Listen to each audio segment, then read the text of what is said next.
कृष्ण कृष्ण हरे हरे हरे राम राम राम हरे हरे हरे कृष्ण कृष्ण कृष्ण हरे हरे हरे राम राम हरे कृष्ण कृष्ण कृष्ण हरे हरे हरे राम राम हरे हरे। श्रील प्रभुपाद की जय। श्री राधा माधव भगवान की जय। श्री राधा गिरधारी भगवान की जय। श्रीमद् भगवद गीता की जय। हरे कृष्ण। तो अतिशय महत्वपूर्ण श्लोक है आज का।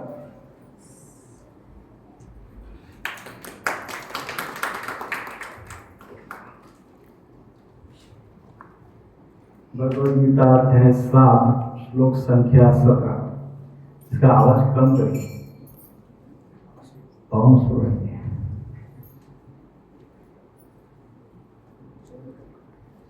तेषां ज्ञानी युक्तः एक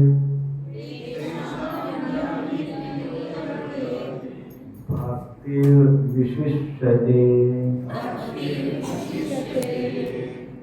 प्रियो हि ज्ञानिनो अत्यर्थम्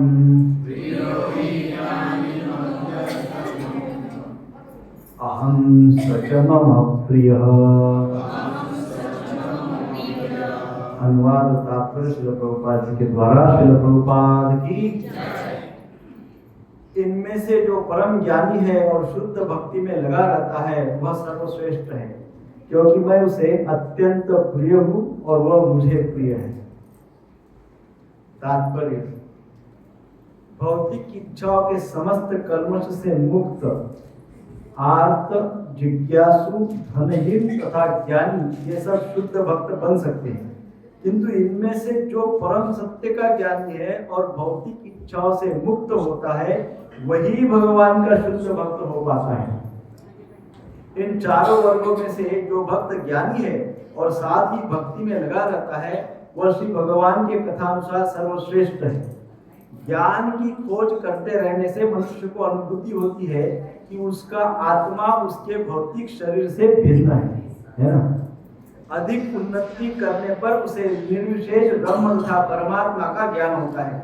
जब वह पूर्णतया शुद्ध हो जाता है तो उसे ईश्वर के नित्य दास के रूप में अपनी स्वाभाविक स्थिति की अनुभूति होती है। इस प्रकार शुद्ध भक्त की संगति से आर्त, जिज्ञासु, धन का इच्छुक तथा ज्ञानी स्वयं शुद्ध हो जाते हैं। किंतु प्रारंभिक अवस्था में जिस व्यक्ति को परमेश्वर का पूर्ण ज्ञान होता है और साथ ही जो उनकी भक्ति करता है वह व्यक्ति श्री भगवान को अत्यंत प्रिय होता है। जिसे श्री भगवान की दिव्यता का शुद्ध ज्ञान प्राप्त होता है वह भक्ति द्वारा इस तरह सुरक्षित रहता है कि भौतिक कर्मश उसे छू भी नहीं पाते। अनुवाद और तात्पर्य श्रील प्रभुपाद जी के द्वारा। श्रील प्रभुपाद की जय। ओम अज्ञानतिमिरान्धस्य ज्ञानाञ्जनशलाकया चक्षुरुन्मिलितं येन तस्मै श्री गुरुवे नमः। श्री चैतन्य मनोभीष्टं स्थापितं येन भूतले स्वयं रूप कदा मह्यं ददाति स्वपदान्तिकम्। वन्देऽहं श्रीगुरु श्रीयुतपदकमलं श्रीगुरुं वैष्णवांश्च श्रीरूपं साग्रजातं सहगणा रघुनाथान्वितं तं सजीवं साद्वैतं सावधूतं परिजनसहितं कृष्णचैतन्यदेवं श्रीराधा कृष्णपादान् सहगणा ललिता श्रीविशाखान्वितं। हे कृष्णा करुणा सिंधु दीनबंधु जगत्पते गोपेश गोपिकाकांत राधाकांत नमोस्ते। तप्त कांचन गौरांगी राधे वृंदावनेश्वरी वृषभानुसुते देवी प्रणमामि हरिप्रिये। वाञ्छाकल्पतरुभ्यश्च कृपा सिन्धुभ्येव च पतितानां पावनेभ्यो वैष्णवेभ्यो नमो नमः। जय श्री कृष्ण चैतन्य प्रभु नित्यानंद श्री अद्वैत गदाधर शिवासादि गौर भक्तवृंद। हरे कृष्णा कृष्णा कृष्णा हरे हरे, हरे राम राम राम हरे हरे, हरे कृष्णा कृष्णा कृष्णा हरे हरे, हरे राम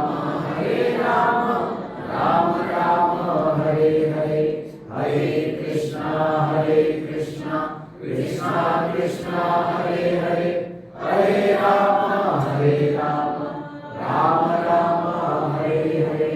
श्रील प्रभुपाद की जय।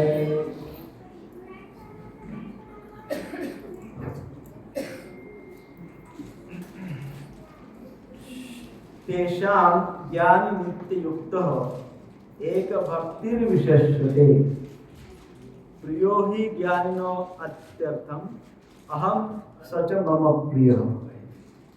तो इनमें से जो परम ज्ञानी है और शुद्ध भक्ति में लगा रहता है वह सर्वश्रेष्ठ है, क्योंकि मैं उसे अत्यंत प्रिय हूँ और वह मुझे प्रिय है। बहुत महत्वपूर्ण बात बता रहे हैं इस श्लोक में, विशेषकर ज्ञानी भक्त के विषय में बता रहे हैं, है ना। भगवान ज्ञानी के विषय में बात कर रहे हैं। किसके विषय में? ज्ञानी के विषय में बात कर रहे हैं। पिछले श्लोक में भगवान श्री कृष्ण ने 4 प्रकार के भक्तों का या पुण्यात्माओं का वर्णन किया था। कितने प्रकार के? 4 प्रकार के पुण्यात्माओं का वर्णन किया था जो विशेषकर कृष्ण की भक्ति करते हैं, है ना। कौन से 4 प्रकार के? अर्थार्थी, जिज्ञासु और ज्ञानी।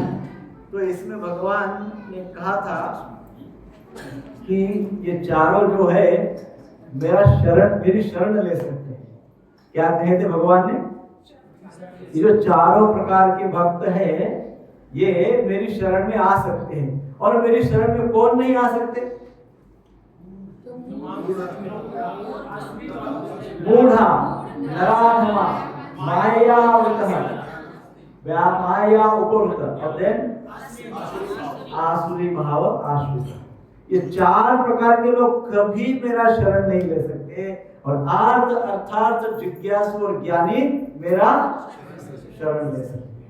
तो हमने इनको दोनों कैटेगरी को 2 नाम लिखे थे, एक है अप हिलर और एक है डाउन हिलर।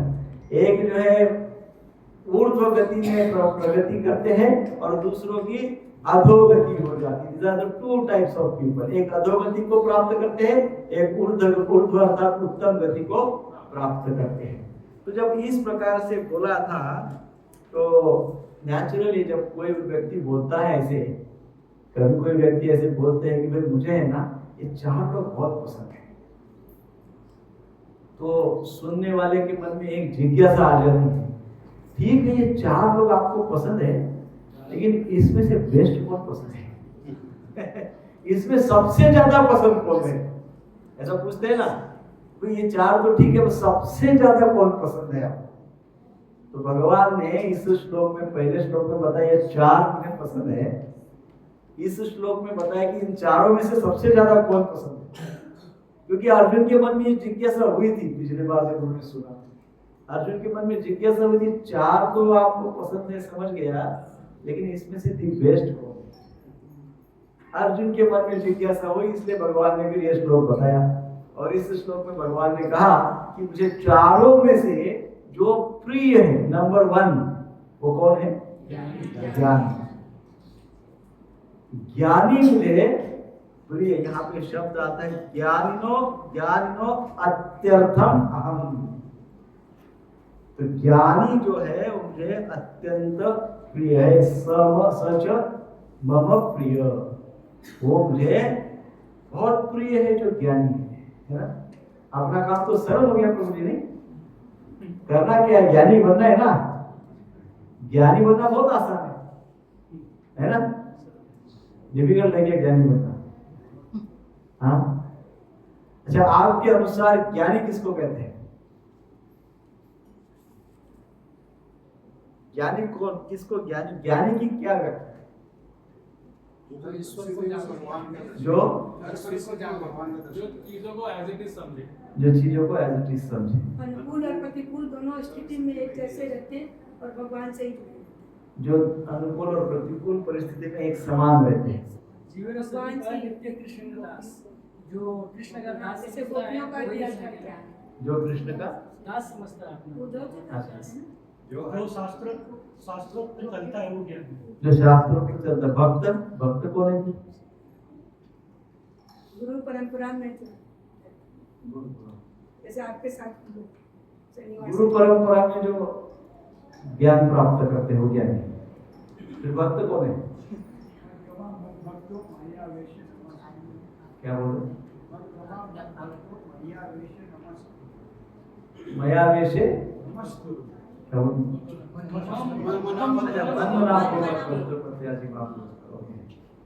जो भगवान में मन लगाते हैं, भगवान को नमस्कार करते हैं, वो कौन है? भक्त की ज्ञानी। ज्ञानी कौन है? ज्ञानी जो हर चीज को परमात्मा के साथ जोड़ के रखे, जो हर चीज को परमात्मा के साथ जोड़ के रखे।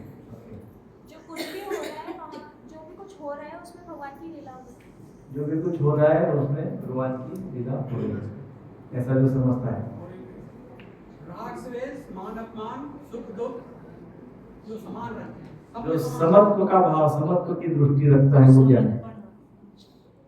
जो भगवान को तत्व से जानता है, जो भगवान को तत्व से जानता है, परम सत्य का ज्ञानी, परम सत्य को जानता है। जो भगवान से किसी भी प्रकार की अपेक्षा नहीं रखता, सिर्फ भगवान को प्राप्त करना चाहता है। और भक्त की ज्ञानी, ज्ञानी। अच्छा, ज्ञानी भक्त कौन है? दोनों को किसको? एक हो गया भक्त, एक हो गया ज्ञानी। अब ज्ञानी भक्त किसको कहते हैं? इसको परम सत्य का ज्ञान है। और यहाँ भगवान जो ज्ञानी की व्याख्या कर रहे हैं, वो ज्ञानी अर्थात वो व्यक्ति नहीं जो केवल शास्त्र का ज्ञान अर्जित करता है, जिसके पास केवल शास्त्र का, हमारी जो प्राय भाषा होती है ज्ञानी इस शब्द की, बोली भाषा में जो हम समझते हैं, व्यवहारिक भाषा में जो हम समझते हैं, ज्ञानी अर्थात जिसको ज्ञान प्राप्त है ना। और इसलिए सारे समाज में ज्ञान प्राप्त करने की होड़ लगी हुई है। क्यों आज इतना इंटरनेट और ये सब क्यों इतना आया है? क्योंकि सबको क्या चाहिए? ओनली ज्ञान चाहिए। सबको क्या बनना है? ज्ञानी बनना है। उस ज्ञान को अप्लाई नहीं करना है, केवल क्या करना है? ज्ञान प्राप्त करना है। ऐसे ज्ञानी की भगवान यहाँ पे बात नहीं कर रहे। भगवान यहाँ पे ऐसे ज्ञानी की बात नहीं कर रहे जो केवल जानकारी लेके बैठ जाते हैं, या जो केवल भाषण देते रहते हैं, बोल वचन देते रहते हैं। व्यवहार या उनका आचरण शून्य होता है और बोल वचन उच्च कोटि का होता है और आचरण शून्य है। आचरण निम्न कोटि का और प्रवचन उच्च कोटि का। ऐसे ज्ञानी की बात भगवान इस श्लोक में नहीं करते। इस श्लोक में ज्ञानी भक्त की बात हो रही है। बात समझिए, पहले भी जो श्लोक हुआ उसमें भी जो 4 प्रकार के लोग हो गए हैं, वो आर्त भक्त, अर्थार्थी भक्त, जिज्ञासु भक्त और ज्ञानी भक्त की बात हुई। बात समझिए, भक्त होना बहुत आवश्यक है। ज्ञान मिले एक बार, नहीं भी मिले कोई प्रॉब्लम नहीं, पर भक्त होना, मान लो ज्ञान मिल गया और भक्त नहीं है, तब तो वो भगवान का शरण ही नहीं ले सकता। ज्ञान बहुत है और भक्त नहीं है, ऐसा तो पूरा ही संसार है। पूरा संसार ज्ञानी है लेकिन क्या नहीं है? भक्त नहीं। तो ज्ञानी होना है और भक्त भक्ति भी करना है। तो ज्ञानी भक्त, यहाँ पे कैसी चर्चा हो रही है? ज्ञानी भक्त की चर्चा हो रही है। यहाँ पे तेषाम ज्ञानी नित्य युक्त, बहुत महत्वपूर्ण शब्द है। क्या बोल रहे हैं? तेषाम ज्ञानी नित्य युक्त। नित्य युक्त ये शब्द क्या है? नित्य युक्त अर्थात क्या? नित्य नित्य हमेशा के लिए, ऑलवेज, नित्य क्या है? Is connected. नित्य जो है वो भगवान से नित्य युक्त, अर्थात क्या? नित्य भगवान से कनेक्टेड है, पहली बात। और दूसरा भी अर्थ होता है वो नित्य क्या करते हैं? कंसिस्टेंट एफर्ट्स ऑन भक्ति पथ, भक्ति मार्ग पे नित्य और नियमितता से प्रयासशील रहना। नित्य युक्त अर्थात भक्ति मार्ग पे क्या रहना? प्रयासरत रहना। कब कब प्रयासरत रहना? ऑलवेज। अब हम लोग केवल जन्माष्टमी पे प्रयासरत होते हैं, रामनवमी पे प्रयासरत होते हैं, फिर श्रावण मास आएगा, है ना? वो किसी ने मुझे एक वीडियो क्लिप भेजा, बहुत अच्छा था। उन्होंने वो रावण का भेजा, आपने देखा क्या? रावण के दो रूप भेजा, दो फोटो ऐसे साइड बाय साइड। एक फोटो तो रावण का एकदम राजा और एकदम भयंकर अहंकार राजा रावण का, और दूसरा फोटो साधु रावण का, जब वो माता सीता को चुराने जाता है, माता सीता को किडनैप करने जाता है, तो क्या बनता है? साधु बनता है। तो उसमें लिखा था जब श्रावण मास आता है तब हम ऐसे बन जाते हैं और जब श्रावण मास समाप्त होता है तब हम समझ गए ना? हाँ, श्रावण मास में बोले ऐसे बन जाते हैं, कैसे? साधु रावण के जैसे। और अन्य 11 मास कैसे रहते हैं? राजा रावण के जैसे। एक साधु रावण, एक राजा रावण। तो राजा रावण के जैसे रहते हैं 11 महीने। और सो दिस इज नॉट नित्य युक्त, ये नित्य युक्त नहीं। हमारे सहूलियत के अनुसार हम हमारा भेष बदलते हैं, है ना? हमारा वेश बदलते का अर्थ क्या है? हमारे विचार बदलते हैं, है ना? हमारा विचार हम बदल देते हैं, हमारा व्यवहार हम बदल देते हैं, विचार व्यवहार सब कुछ बदल देते हैं परिस्थिति के अनुसार। उसको भक्त नहीं, नित्य युक्ता उसको नहीं कहते हैं, और वो ना ही वो ज्ञानी भक्त है। वो ज्ञानी भक्त भी नहीं है, नित्य युक्त भी नहीं। कौन? जो बदल के रहता है। तो जो यहाँ पे नित्य युक्त अर्थात ऐसा भक्त जो कनेक्टेड भी रहता है और कंसिस्टेंटली कनेक्टेड रहता है।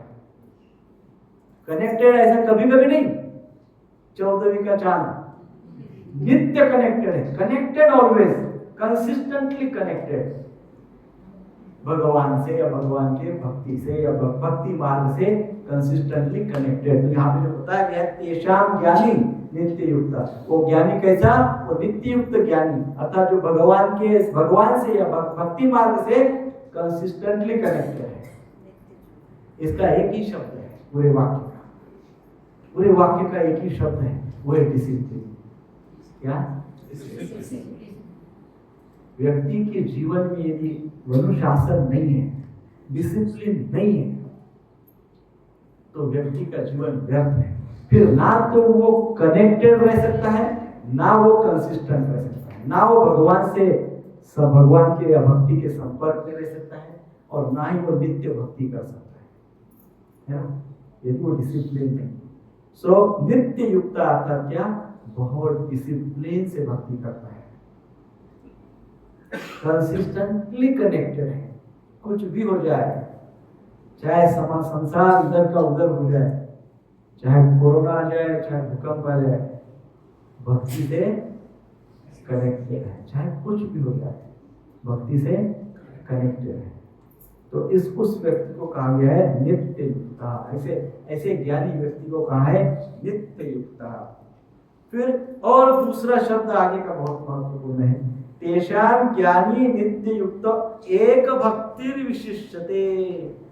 एक भक्ति, दूसरा शब्द क्या है? एक भक्ति, भक्ति अर्थात डिवोशन। दूसरा शब्द क्या बताया है? भक्ति अर्थात डिवोशन। और कैसी भक्ति? अनफ्लिंचिंग, जिसको इंग्लिश में कहते हैं, एकाग्र, एक मार्गी, है ना? कभी विचलित नहीं होने वाला भक्ति, ऐसी भक्ति। सो अनफ्लिंचिंग फीलिंग फॉर कृष्ण, केवल और केवल कृष्ण के विषय में नित्य, केवल कभी कभी नहीं, नित्य समर्पित भाव, अनफ्लिंचिंग। है ना। सो ये इस पंक्ति में, पहले ही पंक्ति में ज्ञानी भक्त के या ज्ञानी व्यक्ति के दो प्रकार होता है। ज्ञानी व्यक्ति जो होता है वो दो प्रकार से ज्ञानी होता है, अर्थात उसमें दो विशेष गुण होते हैं, ऐसा समझिए। वो ज्ञानी व्यक्ति में दो विशेष गुण होते हैं। कौन से दो? नित्य युक्त और एक भक्ति।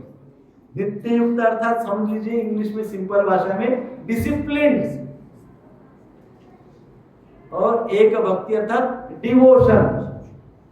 डिसिप्लिन एंड डिवोशन, ये जिसके पास है, क्या क्या है? डिसिप्लिन एंड डिवोशन जिसके पास है वही ज्ञानी है, बाकी तो कोई ज्ञानी नहीं है, मूर्ख है ना। डिसिप्लिन एंड डिवोशन अर्थात डिसिप्लिन का अर्थ क्या होता है? अनुशासन, और डिवोशन अर्थात भक्ति। जिसके जीवन में अनुशासन है और भक्ति है, ऐसे व्यक्ति को ज्ञानी कहते हैं। अब आप फटाफट स्कैन करिए, आपके समझ में कौन कौन ज्ञानी है। अब आप अपना स्कैन करिए सबसे पहले। क्या हम ज्ञानी भक्त हैं? क्या हमारे जीवन में डिसिप्लिन है? क्या हमारा डिसिप्लिन लाइफ है? कभी भी उठते, कभी भी खाते, कुछ भी करते, कहीं पे भी जाते हैं, ना आहार ठीक है ना विहार ठीक है, भोजन भी ठीक नहीं है, खान पान भी ठीक नहीं है, भ्रमण भी ठीक नहीं है, कहीं पे भी जाते कुछ भी करते, ना आहार ना विहार, और इसके कारण ना व्यवहार भी ठीक नहीं, आहार भी ठीक नहीं, विहार भी ठीक नहीं, व्यवहार भी ठीक नहीं, तो फिर डिसिप्लिन कैसे होगे? तो डिसिप्लिन कैसे होगी? और जब ये सब कुछ नहीं है तो फिर डिवोशन कब होगी? और कुछ भी नहीं है तो फिर ज्ञानी कैसे बनेंगे? और ज्ञानी नहीं बनेंगे तो जीवन भर अज्ञानी बन के रहेंगे, और अज्ञानी व्यक्ति भगवान का शरण, ज्ञानी व्यक्ति भगवान का शरण ले सकते हैं, क्योंकि उसके पास डिवोशन एंड डिसिप्लिन है, और इसलिए भगवान होते हैं वो ज्ञानी मुझे प्रिय है, इसलिए वो ज्ञानी मुझे प्रिय है, क्योंकि वो नित्य मेरे भक्ति में मुझे समर्पित रहता है, नित्य मेरा स्मरण करता है, नित्य मेरे कांटेक्ट में रहता है, नित्य मेरे छत्र में रहता है, नित्य मेरा स्मरण करता है। वो भक्त इसलिए भगवान बोलते हैं मुझे प्रिय है। तो इस प्रकार से जब व्यक्ति इस प्रकार का ज्ञानी हो जाता है, इस प्रकार से डिसिप्लिन और डिवोशन उसके जीवन में आता है, तो उसका जो फोकस ऑफ इंटरेस्ट है, वो जो उसका फोकस ऑफ इंटरेस्ट है ना, वो फोकस ऑफ इंटरेस्ट शिफ्ट हो जाता है। फोकस ऑफ इंटरेस्ट क्या हो जाता है? कहां से कहां शिफ्ट होता है? पहले फोकस ऑफ इंटरेस्ट होता है माइंड, बॉडी, इंटेलिजेंस, इसमें फुल फोकस रहता है। और जब वो ज्ञानी बन जाता है, ज्ञानी भक्त बन जाता है, तो उसका फोकस शिफ्ट हो जाता है भगवान की ओर, आध्यात्म की ओर, आत्मा की ओर। सो ये जो शिफ्टिंग है, shift from external to internal, ये शिफ्ट कहाँ होता है? बाह्य जगत से आंतरिक जगत की ओर शिफ्ट हो जाता है व्यक्ति। कौन सा व्यक्ति? और बाकी अज्ञानी व्यक्ति? अज्ञानी व्यक्ति बाहर ही रहता है, अंदर जाता ही नहीं। आंतरिक जगत के विषय में वो जानना ही नहीं चाहता है, और बाहरी दुनिया में उधेड़-बुन में पूरे जीवन पर लगा रहता है, और फिर अंत काल में पश्चाताप होता है। सो अब इस श्लोक में जो विशेषकर तेषां ज्ञानी नित्य युक्त एक भक्ति विशिष्यते, ये जो पहली पंक्ति कही है, इसका अर्थ होता है उनमें से नित्य युक्त तथा एक भक्ति के कारण ज्ञानी विशिष्ट है। तो ज्ञानी क्यों विशिष्ट है? समझ गए क्यों विशिष्ट है ज्ञानी? डिसिप्लिन एंड डिवोशन, सिंपल ये दो शब्द तो ध्यान में रख सकते हैं। Why gyani is more special, विशिष्टते, बिकॉज ऑफ टू थिंग्स। कौन सी टू थिंग्स? किसको विशेष होना है सभा में? आज के सभा में किसको विशेष होना है? बाकी को क्या होना है? विशेष जिसको होना है उसको दो बातों पे ध्यान देना होगा। कौन सी दो बातें? Discipline and devotion, both. क्यों? क्योंकि वो उसको विशेष बनाता है। ऐसी विशेषता जो कृष्ण को अट्रैक्ट करती है, ये विशेषता कृष्ण को अट्रैक्ट करती है ना। पूर्व में हमने जो देखा था पहले के श्लोक में, उसमें 4 प्रकार के जो पुण्यात्मा या भक्त होते हैं उनका वर्णन किया गया था। उसमें से जो 4 थे उसमें से केवल ज्ञानी एकमात्र ऐसा था जो भक्ति वाला था। आर्त अर्थात जिज्ञासु में और ज्ञानी में एकमात्र एक ही व्यक्ति ऐसा था जो क्या था? हाँ? भक्ति में था, भक्ति की ओर अग्रसर था। बाकी भी थे, परंतु प्रमुख कौन था? मुख्य कौन था? मुख्य उनके लिए आर्त अर्थात जिज्ञासु।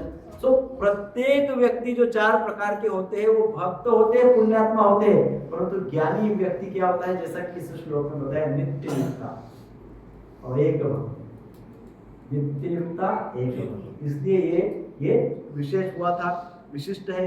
सो पिछले श्लोक में हमने चर्चा की थी कि ये जो 4 लोग हैं ये भक्ति तो करते हैं परंतु उतनी शुद्ध भक्ति नहीं है ना। भक्ति तो करते हैं परंतु शुद्ध नहीं। कौन से 4 लोग? आर्त अर्थात भक्ति तो करते हैं, उनको धन चाहिए, भगवान से चाहिए, इसके उससे नहीं चाहिए, भगवान से ही धन चाहिए। शारीरिक सुख चाहिए, शारीरिक सुदृढ़ चाहिए, आरोग्य अच्छा चाहिए। कौन देगा? वो तो भगवान ही देगा, दूसरा कोई नहीं देगा, भगवान से ही चाहिए।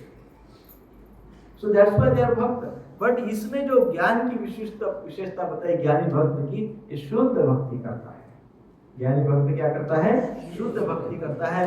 क्यों शुद्ध भक्ति करता है? क्योंकि वो निरंतर भक्ति में रहता है और एक ही उनके एक भक्ति अर्थात आगे प्रभुपाद जी बताएंगे एक भक्ति का अर्थ। एक भक्ति अर्थात केवल भक्ति, कृष्ण की only Krishna, only Krishna, only भगवान।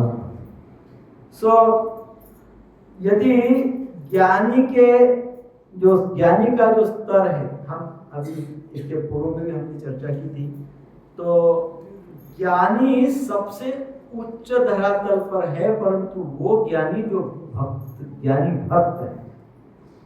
कौन सा ज्ञानी? ज्ञानी भक्त। वो ज्ञानी शुद्ध भक्त है तथा उसी ज्ञानी के लिए श्री कृष्ण भगवान इस श्लोक में विशेष ये शब्द प्रयोग कर रहे हैं, विशेष है ना, विशिष्ट शब्द प्रयोग कर रहे हैं। तो हमने चर्चा की थी कि ज्ञानी भक्त जो है वो चौथे धरातल पर होता है, चौथा भक्ति का स्तर। चौथा स्तर कौन सा है? अनर्थ निवृत्ति, अथो श्रद्धा, साधु संग, भजन क्रिया और अनर्थ निवृत्ति। तो ज्ञानी भक्त कौन से स्तर पे होता है? अनर्थ निवृत्ति के स्तर पे होता है, क्योंकि श्रद्धा जागृत हो जाती है, साधु संग करता है ना, फिर साधु संग के कारण भजन क्रिया करता है, तभी तो एकनिष्ठ हो जाता है ना। भजन करता है इसीलिए तो एकनिष्ठ हो जाता है, और एकनिष्ठ हो जाता है और इसलिए फिर चौथे स्तर पे आता है, इसकी अनर्थ निवृत्ति होती जाती है। क्या होती जाती है? सो यदि हम इस ज्ञान को, ये ज्ञानी भक्त को भक्ति का पहला स्तर माने, अभी तक के जो थे वो तो भक्त तो थे परंतु शुद्ध भक्त नहीं थे, परंतु ज्ञानी के स्तर पे यदि ज्ञानी भक्त को हम शुद्ध भक्त मानते हैं, क्या मानते हैं? तो शुद्ध भक्ति का ये कौन सा स्तर है? शुद्ध भक्ति का पहला स्तर, एकदम वहां से एकदम pure form of devotion start हो जाता है। अनर्थ निवृत्ति, यहाँ अनर्थों की जब श्रद्धा होती है तब थोड़े बहुत अनर्थ भी होते हैं ना, पर फिर भी श्रद्धा होती है तो भगवान बोलते चलो इसको चांस दे देते हैं, चलो इनको अपॉर्चुनिटी देते, तो भगवान क्या करते हैं, भक्तों का संग भेज देते हैं, भक्तों को हमारे संपर्क में भेज देते हैं, फिर भक्तों का संग होता है, अदो शुद्धात्मा साधु संग।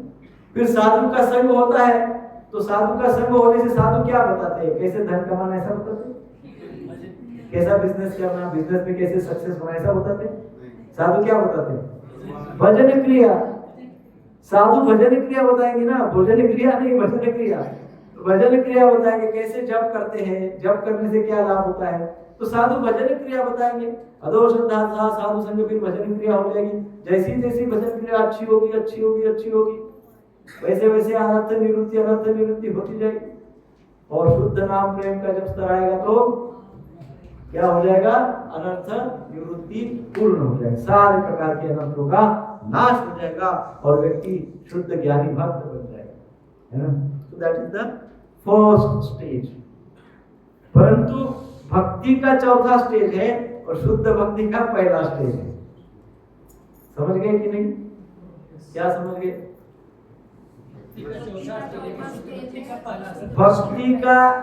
भक्ति के कितने स्तर है पता है आपको?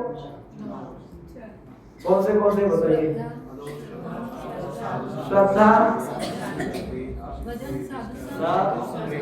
श्रद्धा साधु संग भजन क्रिया अनर्थ निवृत्ति निष्ठा रुचि आसक्ति भाव प्रेम, ये भक्ति के सिंपल भक्ति के 9 स्तर हैं। और ये भक्ति के 9 स्तर से चौथे स्तर से शुद्ध भक्ति शुरू हो जाती है। शुद्ध भक्ति यानी केवल भक्ति, नथिंग एल्स। पहले जब श्रद्धा होती तो श्रद्धा के साथ मिश्र भाव रहता है। कौन सा भाव रहता है हमारा? मिक्स नेचर रहता है, मिश्र भाव रहता है। साधु संग प्राप्त होता है पर फिर भी अनर्थ तो रहते ही है। पर जैसे जैसे हम साधु का सुनते हैं वैसे वैसे अनर्थ निवृत्ति होती है। अब साधु का कितना सुनते हैं वो इंपॉर्टेंट है। साधु संग तो कर रहे हैं, तो साधु का सुन कितना रहे हैं। साधु तो बहुत अच्छे अच्छे वचन बोलते हैं, हमको कितना समझ में आता है और उसमें से हम पालन कितना करते हैं। पहले तो सुनते कितना है। साधु ने 100 बातें बताई तो एक हाथ 2 ही सुनाई देती है, बाकी तो सारी इवेपोरेट हो जाती है। या तो हम सुनते नहीं है या सुनते हैं तो सारी उड़ जाती है, सारी बातें समझ में नहीं आती। तो साधु संग तो होता है, परंतु साधु संग का हम सुनते कम है। जितना सुनते हैं, जैसा सुनते हैं, वैसे वैसे हमारे अंदर के अनर्थ दूर होते जाते हैं। भजन क्रिया करने लगते हैं, भजन क्रिया से धीरे धीरे हमारे अनर्थ कम होते जाते हैं। सो जहां से अनर्थ हमारे कम हो जाते हैं वो शुद्ध भक्ति का पहला है ना। सो चौथा यानी पहला, ऐसा समझिए शुद्ध भक्ति का। तो भक्ति के 5वें स्तर पे जो आता है, भक्ति की जो लैडर है उसमें 5वें स्तर पे क्या आता है? निष्ठा आती है। और ज्ञान का ये निष्ठा दूसरा स्तर है, अर्थात शुद्ध भक्ति का, उसको ज्ञान कहते हैं। इस श्लोक में जो ज्ञान बताया गया है वो शुद्ध भक्ति का लक्षण बताया है, क्योंकि उसमें क्या होती है? केवल भक्ति होती है। यहाँ पे जो भगवान ने शब्द प्रयोग किया है श्लोक में, एक भक्ति यानी केवल भक्ति, केवल भगवत भक्ति, एक भक्ति यानी शुद्ध भक्ति। वो क्या है? शुद्ध भक्ति। अर्थात ज्ञान ये स्तर को शुद्ध भक्ति बोला गया है इस श्लोक में। परंतु पुनः मैं एक बात बता रहा हूं, कौन सा ज्ञान? भगवत ज्ञान, जो भगवान के विषय में ज्ञान है वो क्या है ना। व्यापारी का और अर्थार्जन करने का ज्ञान नहीं, वो तो बहुत है हमारे पास। वो तो इतना प्रचुर मात्रा में व्यवहारिक ज्ञान हमारे पास है ना, सारे संसार को हम गोल घुमा सकते हैं। इतना ज्ञान हमारे पास है प्रचुर मात्रा में। परंतु यहाँ बात हो रही भगवत ज्ञान। सो 5वां स्तर भगवत ज्ञान है। पहला स्तर है वो 5वें स्तर से 5वां स्तर निष्ठा है, जो भगवत ज्ञान का दूसरा स्तर है। निष्ठा ये भगवत ज्ञान का दूसरा स्तर है और भक्ति का 5वां स्तर है। समझ गए? यहाँ तक क्लियर है? सो जो व्यक्ति ज्ञान में कुछ अधिक आगे बढ़ता है, 5वें स्तर पे क्या होता है? जो व्यक्ति ज्ञान में थोड़ा अधिक, कौन से ज्ञान में? भगवत ज्ञान में। जो व्यक्ति भगवत ज्ञान में थोड़ा अधिक आगे बढ़ता है वह अनर्थ निवृत्ति के बाद निष्ठा के स्तर पे आ जाता है और फिर इस धरातल पर वो भक्त भक्ति में स्थिरता प्राप्त करता है। क्या करता है? भक्ति में स्थिरता प्राप्त। अब अनर्थ निवृत्ति हो गई। अब हम जब अनर्थ निवृत्ति के बाद जप करेंगे तो वो जो जप करेंगे वो जप करने में स्थिरता हो। नहीं तो अभी क्या हो रहा है? हरे कृष्ण कृष्ण हरे राम हरे राम राम हरे कृष्ण हरे हरे। सवा में बज गया, 9:30 बजे प्रसाद है, हरे कृष्ण कृष्ण हरे। ये चल रहा है, अभी स्टेबल नहीं है भक्ति में। मंदिर में जाओ कि नहीं जाओ, स्टेबल नहीं है। जप करो कि नहीं करो, स्टेबल नहीं है। अध्ययन करो कि नहीं करो, करो तो कितना करो, स्टेबल नहीं है ना। नो स्टेबिलिटी, नो स्थिरता। परंतु जब निष्ठा के स्तर पे व्यक्ति आ जाता है, कौन से स्तर पे?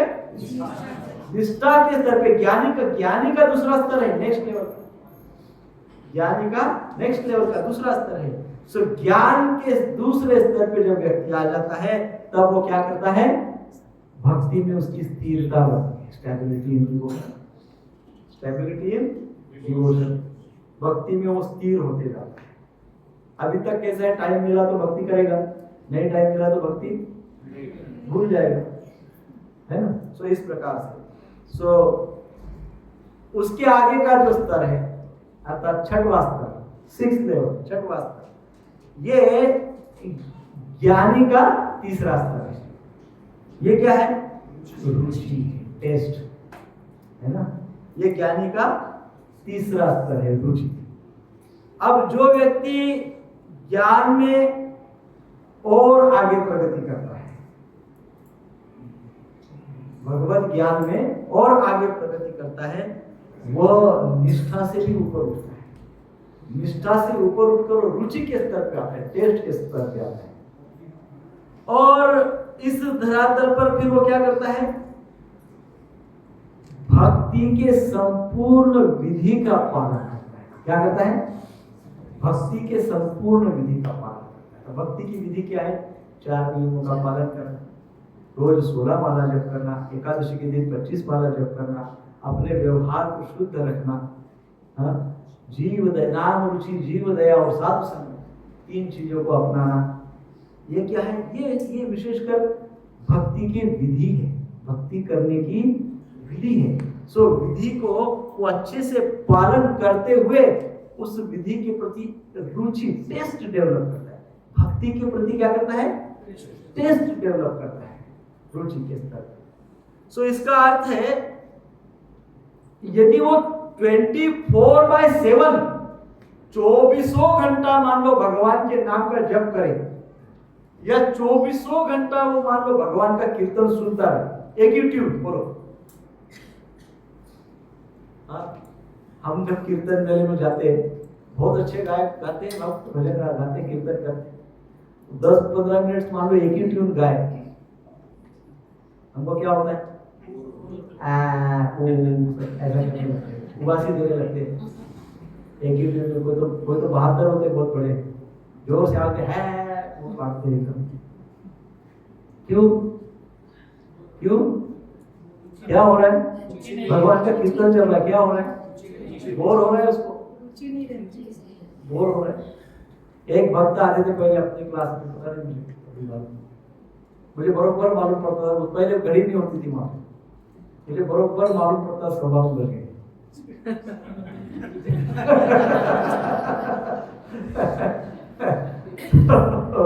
तो इसके तो क्या अर्थ है कि वो श्रवण कीर्तन में रुचि नहीं होने के कारण 10-20 मिनट, आधा घंटा बहुत हो गया, 1.5 घंटा 2 घंटा जो जप करना होता है जैसे तैसे पूरा कर लेते हैं। परंतु यदि 24/7 यदि व्यक्ति श्रवण करे, कीर्तन सुने और जप करे तो भी उसको बोर नहीं होगा। कब बोर नहीं होगा? वो रुचि के स्तर पे आएगा। वो ज्ञान की दूसरी सीढ़ी है, तीसरी सीढ़ी। ये ज्ञानी भक्त का तीसरा स्तर है, नेक्स्ट लेवल का। क्या विशेषता होती है उसकी? रुचि है। रुचि अर्थात क्या? वो बैठ जाएंगे, आप उसको 24 घंटा कथा सुनाओ या कीर्तन करते रहो, एक ही ट्यून में गाओ, 24 घंटे एक ही ट्यून गाओ, उनका उत्साह होता है, वाह क्या कीर्तन, मेरे भगवान का गुणगान हो रहा है। ऐसा उसका भाव है। रुचि के स्तर, वो कौन सी स्तर है? रुचि, है ना? अब भक्ति का 7वां स्तर और ज्ञानी का 4था स्तर। इस स्तर पर क्या है? आसक्ति। क्या है? आसक्ति। इस स्तर पे क्या होता है? जो व्यक्ति रुचि के स्तर पे अधिक प्रोग्रेस करता है, रुचि के स्तर पे अधिक प्रगति करता है, और ऐसी अधिक प्रगति करते करते फिर आसक्ति के स्तर पे आ जाता है। कौन बंद करेगा? आसक्ति के स्तर पे आ जाता है। कौन से स्तर पे आ जाता है? आसक्ति के स्तर पे आ जाता है। और फिर इसका अर्थ क्या है? वो भगवान श्री कृष्ण के प्रति ऐसी आसक्ति बना लेता है कि अब वो भगवान का कीर्तन और भजन छोड़ता ही नहीं। जो छोड़ता ही नहीं है वो आसक्ति वाला स्तर है। कौन सा? जो भगवान को छोड़ता ही नहीं, वो स्तर है आसक्ति का। हम बहुत बार बोलते हैं आसक्ति होनी चाहिए, तो मतलब क्या होना चाहिए? भगवान को छोड़ता ही नहीं। ये पहला वाला जो रुचि वाला है उसका क्या है? आप 24/7 कीर्तन करो, गाते रहो, सुनते रहो, करते रहेगा, सुनते रहेगा, होगा। लेकिन एक समय ऐसा रहेगा कि वो थोड़ा सा विश्रांति लेगा, विश्राम करेगा। परंतु आसक्ति वाला तो वो छोड़ता ही नहीं है भगवान को। जिसको भगवत ज्ञान में आसक्ति हो जाए, जैसे हमको संसार में आसक्ति हो गई, हम संसार को छोड़ते हैं क्या? छोड़ना ही नहीं चाहते, छोड़ना ही नहीं चाहते, बिल्कुल छोड़ना नहीं चाहते। क्या करें? वैसे ही वो ज्ञानी का स्तर क्या होता है? वैसे ही सेम वो भी छोड़ना ही नहीं चाहता। किसको छोड़ना नहीं चाहता? भगवान को। कभी छोड़ता नहीं भगवान। आसक्ति। उसके भी आगे जब व्यक्ति प्रगति करता है, उसके भी आगे 8वें धरातल पर अर्थात ज्ञान के 5वें स्तर पे चलता है, तो 5वें स्तर पे भाव के स्तर पे आ जाता है। ज्ञानी का 5वां स्तर। ज्ञानी यहाँ पे फिर से ध्यान समझिए, भगवत ज्ञानी है, भगवत ज्ञान प्राप्त करने वाला ज्ञानी भक्त। ज्ञानी भक्त का 5वां स्तर जब हो जाता है तो वो ऐसी भावना भगवान के प्रति विकसित कर लेता है कि वो अपने समय को व्यर्थ नहीं करना चाहता, बिल्कुल व्यर्थ नहीं करना चाहता, और इसलिए वो सदैव ऑलवेज कृष्ण की कुछ ना कुछ सेवा नित्य करना चाहता है। वो क्या करना चाहता है? भगवान श्री कृष्ण की कुछ ना कुछ सेवा नित्य करते रहना चाहता है। भगवान श्री कृष्ण के नाम का जब नाम का स्मरण करता है, रूप का स्मरण करता है, गुणों का स्मरण करता है, लीलाओं का स्मरण करता है, कुछ भगवान की सेवा करता है, अर्थात वो क्या है? कुछ ना कुछ सेवा नित्य करते रहता है। क्या करते रहता है? कुछ ना कुछ सेवा वो नित्य करते रहता है, ऑलवेज। और इस प्रकार वो क्या करता है? अपने जीवन का एक क्षण भी व्यर्थ नहीं करता। कितना? एक क्षण भी वेस्ट नहीं करता अपने जीवन का। कौन? भाव के स्तर वाला ज्ञानी। ज्ञानी अर्थात भगवत ज्ञानी, अर्थात शुद्ध भक्त। वो शुद्ध भक्त का कौन सा स्तर है? 5वां। शुद्ध भक्ति का 5वां स्तर है।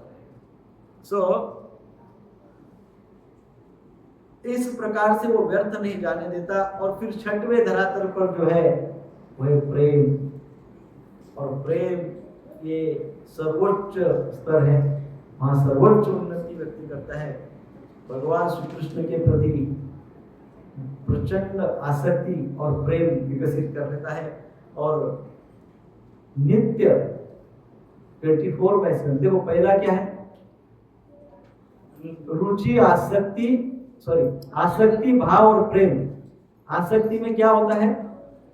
जो भगवान को छोड़ता है, भगवान को नित्य नाम जप करते रहता है। और भाव के स्तर पे क्या होता है? वो एक क्षण भी व्यर्थ नहीं करता, नित्य एंगेज रहता है। भाव के स्तर पे क्या होता है? नित्य एंगेज रहता है। और प्रेम के स्तर पर प्रभु जी वो प्रत्येक क्षण भगवान का दर्शन करता है। छूटते के क्षण क्या करता है? भगवान का दर्शन करता है। सो वह ऐसा ज्ञानी है, वो इस प्रकार का ज्ञानी है। अब भगवान ऐसे ज्ञानी को कह रहे हैं नित्य युक्ता एक भक्ति। ऐसा ज्ञानी जो है वो क्या है? कैसा ज्ञानी?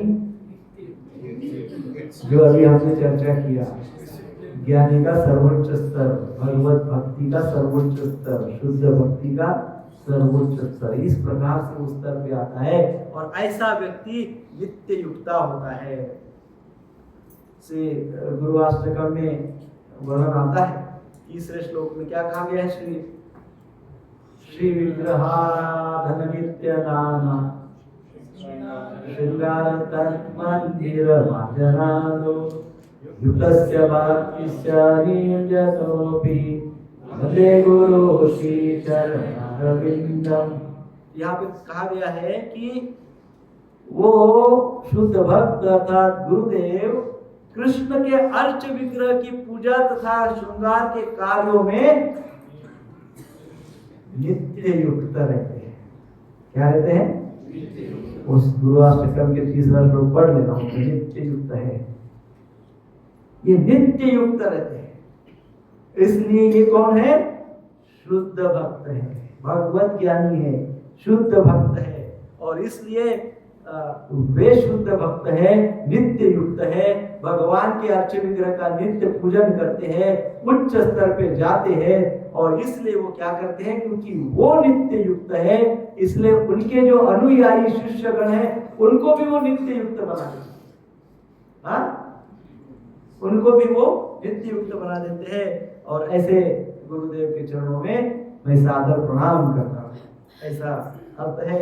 सो ऐसा जो ज्ञानी भक्त होता है वो नित्य युक्त होता है, पहली बात। दूसरा शब्द भगवान कहते हैं एक भक्ति अर्थात एकमार्गी भक्ति अर्थात एकमात्र भक्ति वाला होता है, केवल भक्ति करता है। यहाँ भगवान श्री कृष्ण ज्ञानी की दूसरी विशेषता के विषय में बता रहे हैं कि उसकी जो संपूर्ण संपत्ति होती है ऐसे ज्ञानी की संपूर्ण संपत्ति भगवान कृष्ण की भक्ति ही होती है। यदि उसको पूछा जाए कि आपके पास कितना प्रॉपर्टी है, तो उसके पास क्या होगा? कोई प्रॉपर्टी नहीं, उसके पास भक्ति ही उसकी प्रॉपर्टी है, भक्ति ही उसकी संपत्ति है। किसी के पास कोई बिलियनरी होगा, उसके पास भक्ति कितनी है? भक्ति किंचित मात्र भी नहीं है तो वो तो भिखारी है, वो बिलियनरी नहीं। हमको दिखता है बिलियनरी, भक्ति शून्य है। भक्ति शून्य है तो ऐसा व्यक्ति ऐश्वर्यशाली नहीं है, ऐसा व्यक्ति संपत्ति वाला नहीं है, धनी नहीं है, तो महाकंगाल है। ऐसा धनी नहीं है। क्यों? जो व्यक्ति इस प्रकार से भगवान श्री कृष्ण की भक्ति को ही संपत्ति समझता है, एकमात्र भगवान की भक्ति करता है और भगवान के व्यतिरिक्त, भगवान के अलावा वो किसी भी दूसरे व्यक्ति को, वस्तु को, विषय को महत्व नहीं देता है। फर्स्ट इंपॉर्टेंस इज भगवान। गौण नहीं है भगवान। भगवान क्या है? मुख्य है। भगवान को मुख्य स्तर पे रखता है। और यदि कोई आए और उसको कहे कि भाई चलो हम आपको मुक्ति प्रदान करते हैं, ले लो मुक्ति, तो बोलता है नहीं चाहिए मुक्ति। मुक्ति लेके मुझे भगवान की सेवा मिलेगी क्या? मुक्ति हो जाएगी तो भगवान की सेवा के लिए कर पाओगे क्या? नहीं कर पाओगे। मुक्ति हो जाएगी फिर कहाँ भगवान? तो बोलता है ऐसी मुक्ति नहीं चाहिए मुझे क्या चाहिए? मुझे भगवान की सेवा चाहिए। क्या चाहिए? ऐसे ज्ञानी की बात हो रही है जो भगवान की सेवा चाहता है, भगवत ज्ञान। श्रील प्रबोधानंद सरस्वती ने कहा है कैवल्यम नरकायते, अर्थात भगवान श्री कृष्ण के साथ एकाकार होने की कामना मायावादी करते हैं, परंतु श्री कृष्ण के ज्ञान में जो बहुत आगे है वो भक्त ऐसी मुक्ति को नरक के समान समझते हैं। किसके समान समझते हैं? कैवल्यम नरकायते। कैवल्यम अर्थात मुक्ति नरक के समान है, क्योंकि उसके कारण कृष्ण के साथ संबंध विच्छेद हो जाता है। मुक्ति के कारण क्या हो जाता है? कृष्ण के साथ मेरा संबंध क्या हो जाता है? विच्छेद, नष्ट हो जाता है। ऐसी मुक्ति लेके करोगे क्या? वो तो नर्क के समान, प्रबोधानंद सरस्वती कहते हैं। सो इस श्लोक के तात्पर्य में श्रील प्रभुपाद जी क्या लिखते हैं वो देखेंगे। प्रभुपाद जी लिखते हैं, जब वह पूर्णतया शुद्ध हो जाता है तो उसे श्री कृष्ण के नित्य दास के रूप में अपनी स्वाभाविक स्थिति की अनुभूति हो जाती है ना। जब इस प्रकार से वो शुद्ध ज्ञान लेता है और फिर अनर्थ निवृत्ति हो जाती है और शुद्ध हो जाता है तो उसे कृष्ण के नित्य दास के रूप में अपने स्वाभाविक स्थिति का अनुभव हो जाता है। जिसे श्री कृष्ण की दिव्यता का शुद्ध ज्ञान प्राप्त होता है वो भक्ति द्वारा इस तरह सुरक्षित रहता है कि भौतिक कल्मश से छू भी नहीं पाता। तो इस प्रकार से भगवत ज्ञान से जो परिपूर्ण हो जाता है, भगवत ज्ञान से जो परिपूर्ण हो जाता है उस व्यक्ति को कली का कल्मश छू भी नहीं सकता। बताओ, इतना बड़ा वरदान भक्ति को है। जो भगवान के भक्ति में एकमात्र हो जाता है, एकाग्र हो जाता है, वो सुरक्षित रहता है, कली का कल्मश उसे छू भी नहीं सकता। इतनी बड़ी गारंटी है शास्त्रों। ऐसा जो ज्ञानी भक्त होता है वो किसी भी स्तर पे, किसी भी कीमत पे भक्ति को नहीं छोड़ता, किसी भी कीमत पे भक्ति को नहीं छोड़ता। हमारे पास तो एक छोटा सा इंपॉर्टेंट काम आ गया तो हम तो सब कुछ छोड़ देते। अरे सादा घर में मान लो नल को पानी आने का यदि वो टाइम होगा तो बोलते हम नहीं आएंगे क्योंकि घर में पानी का समय वही है। कोई कहते हैं घर हम नहीं आएंगे, घर में काम वाले आने का समय वही है। कोई कहते हैं हम नहीं आएंगे क्योंकि इस समय हमारी अतिशय प्रिय सीरियल टीवी पे लगती है। कहा हम है और भगवान कहाँ की बात कर रहे हैं? आप सोचिए। इसका दूसरा अर्थ यह है कि हमको कितना प्रवास करना है, हमको अपने आप को कितना ऊपर ऊंचा उठाना है। इतना ऊपर ऊंचा उठाना है हमको, आप सोचिए। ऐसे जो ज्ञानी है, भगवान कहते हैं मैं ऐसे ज्ञानी को अतिशय प्रिय हूं। भगवान को ऐसे ज्ञानी को मैं अतिशय प्रिय हूं। प्रिय ही ज्ञान अत्यर्थम अहम। नेक्स्ट आगे की पंक्ति में बोलते हैं, अर्थात ऐसे ज्ञानी को मैं अतिशय प्रिय हूं। इसका अर्थ है कि ऐसा ज्ञानी क्या सोचता है। भगवान ये बोलना चाहते हैं कि ये जो ऐसा ज्ञानी है जिसको मैं अतिशय प्रिय हूं, वो ऐसा ज्ञानी सोचता क्या है। तो ज्ञानी ये सोचता है मैं श्री कृष्ण का सेवक हूं। अब देखो, हमको ये भाव होना चाहिए। जो ज्ञानी सोचता है वो भाव हमारा सबका होना चाहिए। और वो क्या भाव है? तो वो सोचता है मैं श्री कृष्ण का सेवक। क्या सोचता है? मैं श्री कृष्ण का सेवक हूं। मेरे स्वामी श्री कृष्ण सौंदर्य के और माधुर्य के तथा गुणों के समुद्र है। मेरे जो स्वामी है भगवान श्री कृष्ण, वो सारे गुणों के सागर है। मेरा कार्य यही है कि मैं श्री कृष्ण तथा उनके भक्तों की सेवा करूं। यह प्रेम मुक्ति से बहुत ऊपर है तथा मनुष्य जीवन का भगवत प्रेम सर्वोच्च लक्ष्य है। ये वो ज्ञानी भक्ति का सोच होता है। जो ज्ञानी भक्त होता है ये उसका सोच होता है। अभी किसी का फोन बजा तो 500 रुपये उठाए तो गेट पे प्रभु जी बैठे, देखो उधर ध्यान रखना प्रभु जी किसका फोन बजा, 500 रुपये ले लेना, जाने मत देना। ये सर्वोच्च लक्ष्य क्या होता है ज्ञानी भक्त का? कृष्ण प्रेम। क्या होता है? कृष्ण प्रेम। वो सोचता है कि मैं कृष्ण का सेवक हूँ, मेरे स्वामी भगवान श्री कृष्ण सारे गुणों का भंडार है, सारे गुणों का समुद्र है। और मेरा क्या कार्य है? मेरा तो यही कार्य है कि जो श्री कृष्ण के अनुगत्य में, श्री कृष्ण के भक्त है, उनके सहयोगी है, परिकर है, सहचारी है, सहकारी है, उन सब की मैं सेवा करूं। ये मेरा प्रयोजन है। ऐसा वो सोचता है। और वो ये भी सोचता है कि प्रेम जो है वो मुक्ति से कई गुना आगे है और वो प्रेम, भगवत प्रेम मेरा लक्ष्य है। ऐसा भगवत ज्ञानी व्यक्ति सोचता है और वही सोच हमारी होनी चाहिए। क्या होनी चाहिए? हमारी वही सोच होनी चाहिए। क्या? भगवत ज्ञान अर्थात क्या? प्रेम प्राप्त। प्रेम। भगवान श्री कृष्ण यहाँ कह रहे हैं कि ज्ञानी को अतिशय वे प्रिय है। प्रेम के लक्षण भी हम 10 मिनट और, क्योंकि आज लेट शुरू किया तो 10 मिनट और लेट ले सकते हैं। सो प्रेम के लक्षण क्या होने चाहिए? सो प्रेम के लक्षण हैं, भगवान जब इस श्लोक में ये कहते हैं कि ज्ञानी को वे अतिशय प्रिय है, अर्थात ये क्या है? ज्ञानी को अतिशय प्रिय, अर्थात ज्ञानी के लक्षण, अर्थात प्रेम के लक्षण। प्रेम के क्या लक्षण होना चाहिए? कि ज्ञानी व्यक्ति भगवान से बहुत प्रेम करता है। भक्ति रसामृत सिंधु में इसका वर्णन है।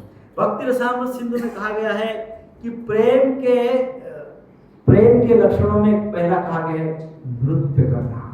प्रेम के लक्षण है, यदि व्यक्ति को भगवान से प्रेम है तो भगवान की प्रसन्नता के लिए भगवान के सामने व्यक्ति नृत्य करेगा, डांस। आप करते हैं कि नहीं करते?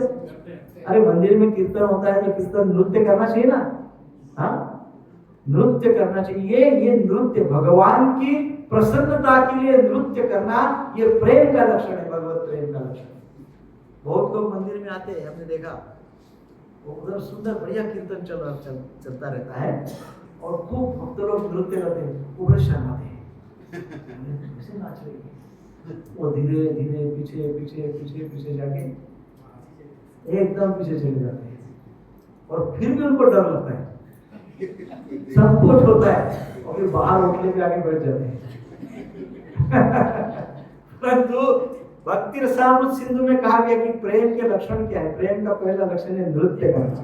जिसके लिए किसी व्यक्ति की शारीरिक समस्या है, वो नहीं कर सकता है तो कम से कम ऐसा तो कर ही सकता है। ये भी नृत्य है, दिस इज आल्सो डांस, है ना? वो तो एकदम सावधान वो ठीक नहीं है, वो ईगो का लक्षण है, प्रेम का लक्षण नहीं। भगवान के सामने खड़े एकदम टाइट, मैं किसी से काम नहीं हूं, आई एम टाइट, है ना? So that is not right. Tight नहीं, प्रेम होना चाहिए। क्या होना चाहिए? प्रेम होना चाहिए, ईगो नहीं होना चाहिए। जब व्यक्ति में ईगो होता है तो उसका वो थोड़ा टाइट चलता है, टाइट हो जाता है। सो ईगो नहीं चाहिए, प्रेम चाहिए। प्रेम कब? भगवान के सामने अपना आइडेंटिटी को छोड़ दो।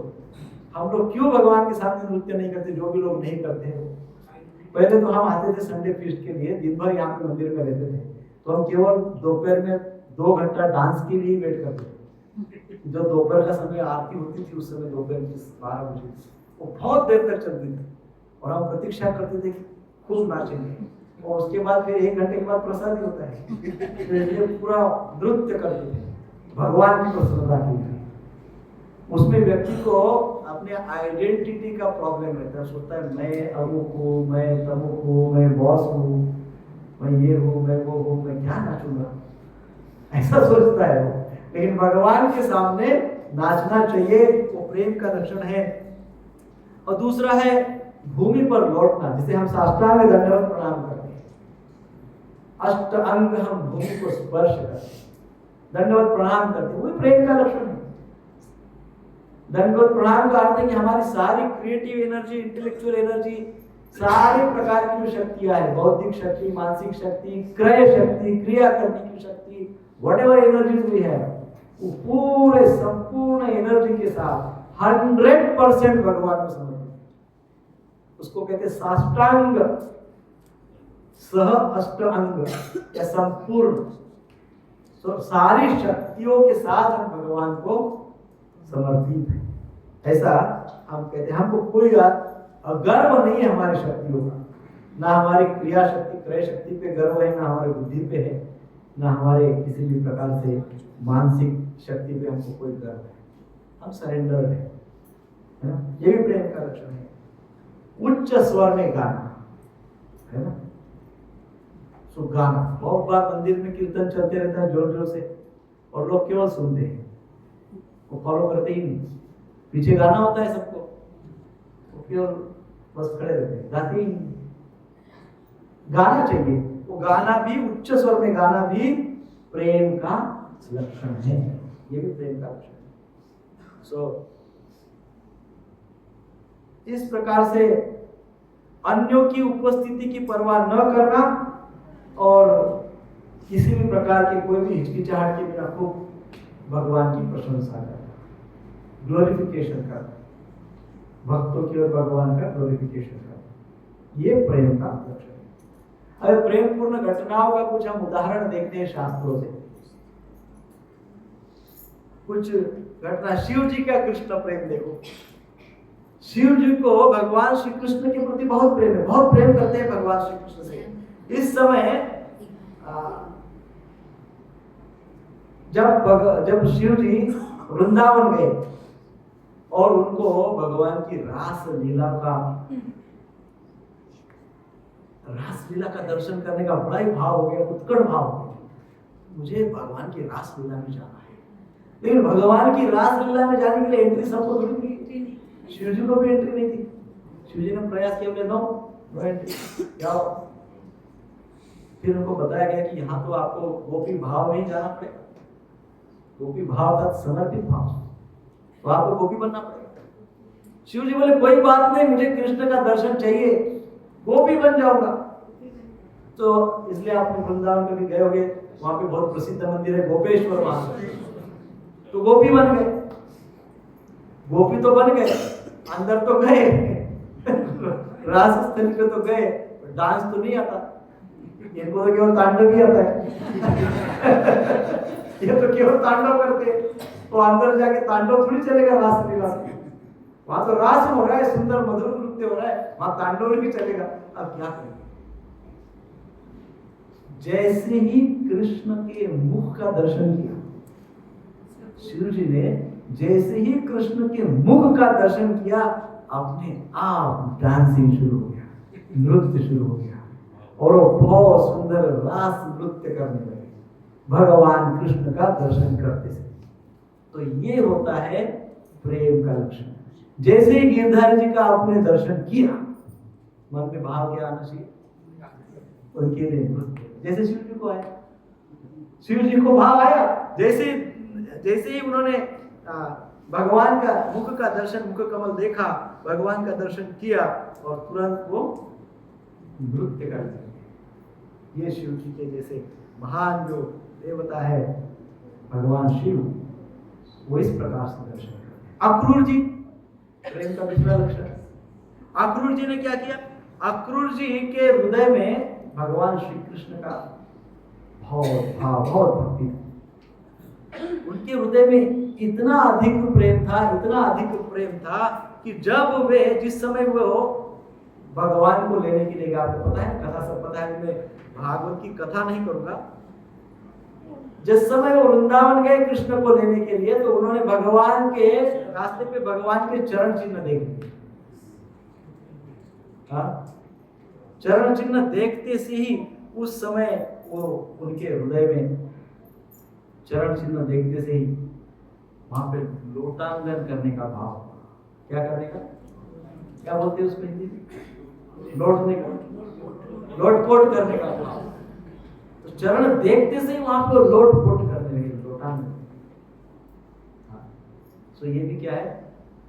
प्रेम का लक्षण है, विभक्ति रसायन। सो अब राधा रानी की तो क्या बात है, परंतु एक उदाहरण बताने के लिए, अन्यथा राधा रानी तो साक्षात है ना भगवान का प्रेम की मूर्ति है। सो जब राधा रानी के हृदय में कृष्ण के प्रति इतना प्रेम, वो भी कौन सा? विरह प्रेम। जब इतना विरह प्रेम का भाव जागृत हुआ, क्यों? क्योंकि राधा रानी ने भगवान श्री कृष्ण के गले की पुष्प माला देखी। केवल पुष्प माला का केवल देखा नहीं, पुष्प माला के उन पुष्पों का उनको सुगंध आया। वो सुगंध आते से ही वो पहचान गए कि ये भगवान कृष्ण की माला है। तो वो जैसे ही वो सुगंध आया, उस सुगंध को लेकर राधा रानी भूमि पर लौटने लगी, है ना? ये है प्रेम का लक्षण। नारद मुनि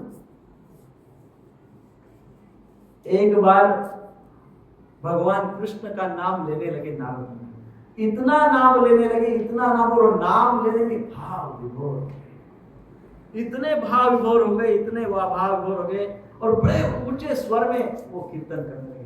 भाव के कारण इतना भाव जागृत, इतने ऊंचे इतने ऊंचे स्वर में कीर्तन करने लगे, बहुत ऊंचे स्वर में कीर्तन करने लगे, तो असुरों को लगा, असुर देखने क्या हो रहा है, वो असुर लोग नारद जी को नरसिंह समझ बैठे, इतनी गर्जना करके कीर्तन करने लगे। बोलो, हम तो पीछे बोलने में शर्माते हैं। अभी हम जय राधा माधव गाते हैं यहाँ पे कभी, तो हम देखते हैं कि आधे लोग तो चलने दो जय राधा माधव होने के बाद अटेंटिवली सुनेंगे, तब तक गाओ, आप गाओ है ना। तो वैसा नहीं होना चाहिए। बड़ा अभी नारद मुनि इतने भाव बोल के इतने जोर से ऊंचे स्वर से कीर्तन कर रहे थे, ऊंचे स्वर से, इतना स्वर ऊंचा था कि असुरों को लगा कि शायद नरसिंह भगवान ऊपर से गर्जना कर रहे हैं। क्या लगा उनको कि नरसिंह भगवान जैसे ऊपर से गर्जना, ऐसा लगने लगा। 1000 रुपीज।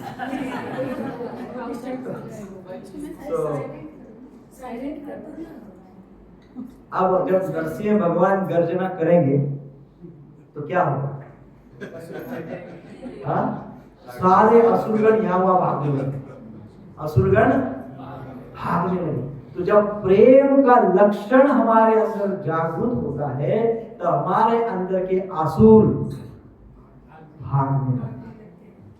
हृदय में जब भगवत प्रेम जागृत होता है तो हमारे अंदर असुर भी है, बहुत सारे असुर है, बहुत प्रकार के असुर है, जो हमको भगवान से दूर ले जाते हैं, जो हमको दुखों में डालते हैं, जो हमको टेंशन में डालते हैं, डिप्रेशन में डालते हैं, फ्रस्ट्रेशन में डालते हैं, ये सारे असुर हैं।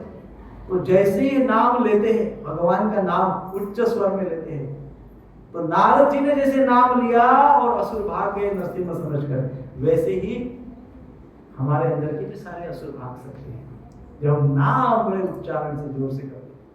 यह है प्रेम का लक्षण। और एक बार शिव जी का उदाहरण लेते हैं, मैं भूल गया। शिव जी जब भगवान श्री कृष्ण के प्रेम में अपने धाम में, कैलाश धाम में बहुत जोर जोर से चिल्लाते, कई बार हम देखते हैं ना, कई भक्तगण, ये भी भक्ति रसामृत में वर्णन है कि जब कोई उच्च कोटि के प्रेम के स्तर पे आ गया तो जोर जोर से भगवान के साथ बात करते हैं, बहुत जोर जोर से चिल्लाता है, हंसता है, चिल्लाता है, उन्मत्त हो जाता है भगवत प्रेम में। तो शिव जी एक बार ऐसे ही भगवान श्री कृष्ण के प्रेम में उनका स्मरण, शिव जी को भगवान कृष्ण का स्मरण तो होते ही रहता है, परंतु प्रेम प्रकट हो गया जो उनके हृदय में है, और जोर जोर से चिल्लाने लगे, इतने जोर से चिल्लाने लगे कि ऐसा कहा जाता है कि उस समय भी सारे संसार के असुर भागने लगे। उनको लगा कि शिव जी तीसरी आंख हमारे ऊपर ही खोल गई। इस प्रकार से ऐसे प्रेम के बहुत सारे लक्षण हैं। हम थोड़े चैतन्य भागवतम से भी हम कुछ समझ सकते हैं कि पद्यावली में भी एक लक्षण आता है। पद्यावली में कुछ भक्तों का कथन है कि हमने क्या करना चाहिए। तो भक्तों के विषय में बताया गया, जो प्रेमी भक्त है, जो प्रेम करते हैं, ज्ञान रखते हैं, भक्ति में ज्ञान रखते हैं, कहा गया है कि हम कभी भी राक्षसों की या अभक्तों की किसी की चिंता हमने नहीं करना चाहिए। यदि वे हमें चिढ़ाए तो भी हम परवाह नहीं करेंगे। यदि हमको राक्षसगण सताए, यदि हम फ्रस्ट्रेटेड हो जाए, डिप्रेस्ड हो जाए, यदि हमको अभक्त सताए या असुरगण सताए, तो भी हमको चिंता नहीं करनी चाहिए। वो हमें चिढ़ाए तो भी हम परवाह नहीं करना चाहिए, वो हमें दुखी करे तो भी हमने परवाह नहीं करनी चाहिए। हम तो हरे कृष्ण कीर्तन के दिव्य रस का आस्वादन करेंगे और भूमि पर लौटेंगे और भाव विभोर होकर नृत्य करेंगे। कितना भी फ्रस्ट्रेशन होने दो, कितना भी डिप्रेशन होने दो, भाव विभोर प्रसन्न मुद्रा से सब भूल के कृष्ण का कीर्तन करो, नाचो, भूमि पे लौटो। बस देखो कैसे जादू हो जाता है जीवन में। सोच नहीं पाएंगे ऐसा चमत्कार हो जाता है जीवन। ऐसे पद्यावली में कहा गया है। इस तरह हम दिव्य आनंद का भाव, दिव्य आनंद को प्राप्त करेंगे। जब श्लोक में अंतिम शब्द है सच मम प्रिय, अर्थात वह ज्ञानी मुझे प्रिय है, वह ज्ञानी मुझे प्रिय है। अब भगवान ने ये प्रेम, श्री चैतन्य महाप्रभु, श्री चैतन्य भगवान ने ये प्रेम कब कब प्रकट किया। हमने देखा कि भक्तों के हृदय में जब भगवान के प्रति प्रेम होते हैं तो ये लक्षण है, ये सारे लक्षण है। अब हमने भगवान ने ये भी कहा है कि वो मुझे प्रिय है, मैं भी उसको प्रिय हूं। तो भगवान कैसे प्रिय है? तो भगवान को क्या होता है उस समय, भगवान क्या करते हैं? तो जब चैतन्य महाप्रभु ने श्री हरिदास ठाकुर से अपना प्रेम प्रकट किया, बहुत सुंदर वर्णन, मैं एज इट इज शब्दों में पढ़ता हूं, बहुत सुंदर वर्णन है। चैतन्य भागवतम के मध्य लीला के 10वें अध्याय में, चैतन्य भागवत मध्य लीला 10वां अध्याय, बहुत सुंदर वर्णन है। उसमें कहा गया है कि भगवान श्री चैतन्य आवेश में भिन्न भिन्न भक्तों को अपने प्रेम की सूचना दे रहे थे। क्या कर रहे थे? अपने ही परिकरों को, अपने भक्तों को भिन्न भिन्न आवेश को प्राप्त कर अपने भक्तों को सूचना दे रहे थे कि देखो ये मेरा भाव देखो, ये मेरा रूप देखो। तो उस समय उन्होंने श्री हरिदास ठाकुर से कहा, हरिदास ठाकुर से क्या कहा? ए हरिदास, मुझे देखो, मुझे अपने देह से तुम्हारी देह अधिक प्रिय है। भगवान क्या कह रहे हैं? चैतन्य भगवान, मेरे देह से है हरिदास, मुझे आपका देह अति प्रिय है। तुम्हारी जो जाति है, मेरी भी निश्चय वह जाति है। जिस जाति से तुम हो, मैं निश्चित ही उसी जाति से हूं। देखो भगवान क्या कह रहे हैं, पापी यमन लोगों ने मुझे बड़ा दुख दिया, जैसे तुम्हें यवन लोगों ने दुख दिया, मुझे भी बड़ा दुख दिया, क्योंकि संकीर्तन मूवमेंट के लिए विरोध करते हैं। ऐसा भगवान का भाव है। उसके स्मरण से मेरा हृदय फटता है। सुनो हरिदास, जिस समय यवन लोग तुमको मार रहे थे, उस समय उन यवनों को काट डालने के लिए मैं वैकुंठ से चक्र लेकर उतरा था। क्या बोले भगवान ने? चैतन्य भागवत में वर्णन है, जिस समय वो यवन तुमको बारिश बाजार में, क्योंकि हरिदास ठाकुर ऐसे संत थे जो नित्य हरिनाम का भजन करते थे। वो जन्म से तो मुस्लिम थे, परंतु वो भगवान के भक्त बन गए, सब त्याग कर केवल एक भक्ति कर रहे थे, जिसका वर्णन अभी इस श्लोक में किया गया है। एक भक्ति यानी केवल भक्ति भगवान की कर रहे थे। और इसलिए उस समय के जो मुस्लिम राज्य करता थे, वो उनको पीटते, पकड़ के लेके गए और 22 बाजारों में उनको पीट कर मारते थे। तब भगवान का क्या भाव हुआ? वो तो प्रेम करते थे भगवान से, तो भगवान का क्या भाव हुआ वो बता रहे हैं। उस समय है हरिदास, मैं वो कह रहे हैं, मैं वैकुंठ से मेरा सुदर्शन चक्र लेके निकल गया था, ऐसे बोल। परंतु तुम अपने मन में उनकी मंगल कामना कर रहे थे। जिनको मारने के लिए मैंने वैकुंठ से मेरा चक्र को आमंत्रित किया था कि अब मैं इनको मार दूं, परंतु मैंने ये देखा कि तुम्हारे हृदय में तो तुम उनके सुरक्षा के लिए, उनको बचाने के लिए तुम प्रार्थना कर रहे थे। उस समय वो तुमको पीट रहे थे और तुम उनकी रक्षा के लिए प्रार्थना कर रहे थे। हाँ? इस कारण मैं अपने चक्र से उन्हें काट नहीं सका। इसलिए मैंने क्या किया? अपने चक्र से उन्हें नहीं काटा, अपने चक्र को वापस ले लिया। और परंतु उस समय तो मैं देख रहा था तुम्हें मार पड़ रही थी, तो अब क्या करूं? तो तुम्हारे ऊपर मार पड़ती देखकर उस मार को मैंने अपने पीठ पर ले लिया। मैंने क्या किया? उस मार को अपने पीठ पर ले लिया। मैं मिथ्या नहीं कह रहा हूं हरिदास, हरिदास, मैं झूठ नहीं कह रहा हूं, मैं मिथ्या नहीं कह रहा हूं। यह देखो, उस मार के चिन्ह आज भी मेरे पीठ पर है, भगवान बोलते हैं। सुनो मेरे हरिदास, एक दिन के लिए जिसने तुम्हारे साथ वास किया होगा, अथवा आधे तिल भर समय के लिए तुम जिससे कुछ बोलोगे, वो अवश्य ही मेरे दर्शन प्राप्त करेगा। आप सुनो क्या कहा गया है? एक दिन के लिए जो तुम्हारे साथ वास करेगा, तुम्हारा श्रवण करेगा, तुम्हारे सानिध्य में रहेगा, या उसके भी ऊपर की बात बताई गई है, आधे तिल भर समय के लिए तुम जिससे कुछ बोलोगे। कितने समय के लिए? आधे तिल भर समय के लिए भी आपने जिससे वार्ता की, उतना समय, उतने समय के लिए भी आपने किसी से वार्ता की होगी, हे हरिदास, तो मैं उसे मेरा दर्शन अवश्य प्राप्त हो जाएगा। क्या बोल रहे भगवान? उसे मेरा दर्शन अवश्य प्राप्त हो जाएगा। यह बात अन्यथा नहीं हो सकती। ये जो आपका जो सानिध्य उनको मिला वो व्यर्थ नहीं जा सकता। तुम्हारी जो व्यक्ति भक्ति करेगा वह मेरी भक्ति करेगा।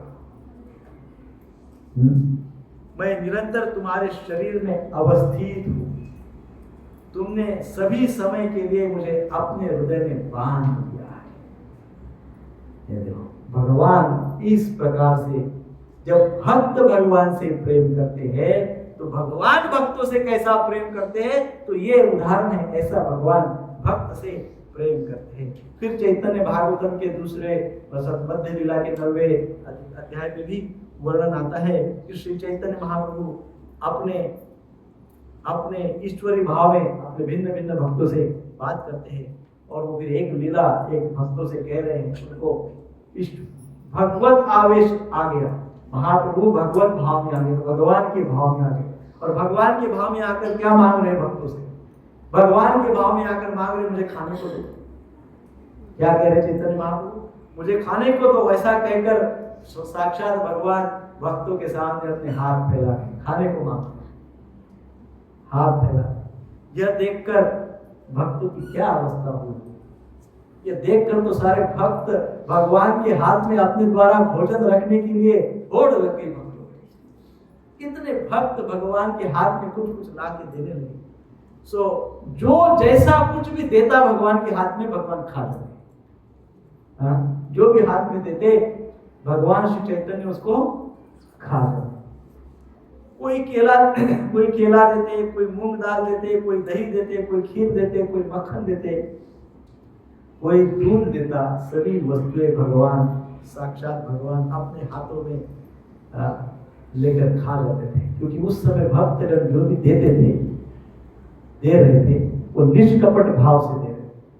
और निष्कपट भाव होने के कारण वो भगवान खा लेते थे। अब सोचो कितना खा लेते भगवान भक्त। अब इतना सब कुछ हुआ कि सब समाप्त हो गया, अब क्या देवे? फिर भी भगवान हाथ फैला रहे। तो अब सारे भक्त बाजारों में दौड़ रहे, बाजार से कुछ कुछ खरीदी करनी। और बाजारों से कुछ कुछ खरीदी कर करके उन सारे पदार्थों को लेकर भगवान चैतन्य के हाथ में रख रहे। कोई नारियल रख रहा है, कोई शक्कर रख रहा है, कोई गुड़ रख रहा है। इस प्रकार से उनको जो मिला, जो बाजार में मिला, वो भगवान के हाथ में अर्पण करते थे और भगवान उसको खा रहे। किसी प्रकार की मिठाई या संदेश वगैरह देकर, रसगुल्ला संदेश, ये स्वयं हाथ में भगवान के रख रहे थे और भगवान सब कुछ खा रहे थे। तो सारे प्रकार का, किसी को कुछ भी नहीं मिला, किसी को तो बहुत कुछ मिला, संदेश मिला, समोसा मिला रसगुल्ला मिला, अनेक बंगाली प्रकार की सारी मिष्टी दही मिला, सब कुछ मिल गया। लेकिन किसी को कुछ भी नहीं मिला, तो उसने गंगा जल लिया और महाप्रभु भगवान को दिया। वो गंगा जल भी पी गए। किसी ने गंगा जल दिया और गंगा जल भी पी गए। और एक आधे को तो ऐसा भाग्य मिला कि वो 10-10, 20-20 बार देता गया। उसका भाव वो संतुष्ट ही नहीं हो रहा, और एक के पीछे उसको 10-20 बार दे दिया भगवान को। अब आप सोचो कि सैकड़ों भक्तों ने न जाने कितना जल दिया होगा, कितना दूध दही घी दूध दिया होगा, कितना मिष्ठान दिया होगा, कितना अन्न भोजन दिया होगा। इतना सब कुछ दिया और सब कुछ भगवान पी गए और खा गए। और हजारों किलो वर्णन आता है चैतन्य भागवत में, मानो हजारों किलो, हजारों लीटर खीर, हजारों किलो शिरा मूंग का, ऐसा वर्णन है। ये सब भगवान खाते थे, सब खाते। न अर्पण करने को सीमा रही, न खाने को सीमा थी। असीमित अर्पण किया जा रहा था और असीमित तरीके से खाया जा रहा था भगवान के द्वारा।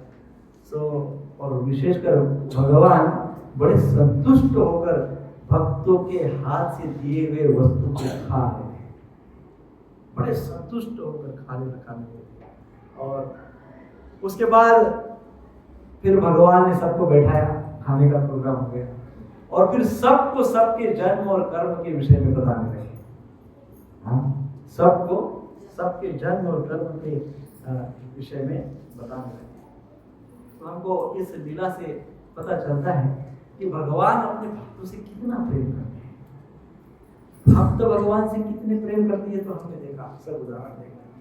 ये भी देखिए कि भगवान भक्तों से कितना प्रेम करते हैं। तो इसलिए इस श्लोक में भगवान अर्जुन को क्या कहते हैं? भगवान अर्जुन को कहते हैं, हे अर्जुन देखो, मेरे भक्त मुझे इतने प्रेम करते हैं, मैं भी मेरे भक्तों को इतना प्रेम करता हूं। मैं संपूर्ण विश्व का स्वामी हूं, परंतु संपूर्ण विश्व का स्वामी होते हुए भी मैं तुम्हारा रथ चला रहा हूं। मैं तुम्हारा ड्राइवर बना हूं, अखिल ब्रह्मांड का नायक हूं, पर तुम्हारा ड्राइवर बन बैठा हूं। मैं तुम पांडवों की प्रसन्नता के लिए शांति दूत बनकर हस्तिनापुर गया हूं, क्योंकि तुमसे प्रेम करता हूं। मैं तुमसे प्रेम करता हूं इसलिए तुम्हारा ड्राइवर बना, मैं तुमसे प्रेम करता हूं इसलिए मैं तुम्हारा शांति दूत बना, और इसलिए हे अर्जुन मैं तुमसे प्रेम करता हूं, इसलिए मैं तुम्हें गीता का उपदेश दे रहा हूं। तो भगवान हम सबको क्या कह रहे हैं? हे जीवो, मैं तुमसे प्रेम करता हूं, इसलिए गीता का उपदेश तुम्हारे लिए दे रखा है।